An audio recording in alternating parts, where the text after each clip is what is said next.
গভীর রাতে বজ্রপাত পুরল বাড়ির একাংশ, সিলিন্ডার বিস্ফোরণ, জখম হলেন এক ব্যক্তি। রবিবার গভীর রাতে ঘটনাটি ঘটে জলপাইগুড়ির গাজলডোবার 7 নম্বর এলাকায়।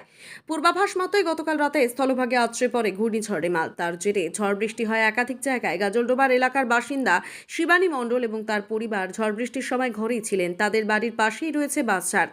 বৃষ্টির মাঝে হঠাৎ বজ্রপাতে রান্নাঘর ভস্মীভূত হয়ে যায়, চৌচির হয়ে যায় ঘরে থাকা সিলিন্ডার। বিস্ফোরণের তীব্রতা এতটাই বেশি ছিল যে ঘরের দরজা দেওয়াল ভেঙে যায়, পুড়ে যায় বাইক সহ ঘরে থাকা আসবাবপত্র।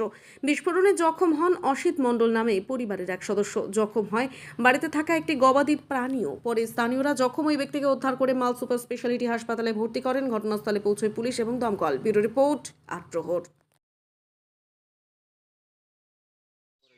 আমাদের গজলডোবা বাঁধের পাশে অনিল মণ্ডলের বাড়ি। গ্যাস সিলিন্ডার বাস্ট হয়ে একজন আহত, ঘর বাড়ি উড়ে গেছে। আপনারা প্রশাসন থেকে এসে কিছু ব্যবস্থা নেন, আপনারা একটু দেখভাল করেন।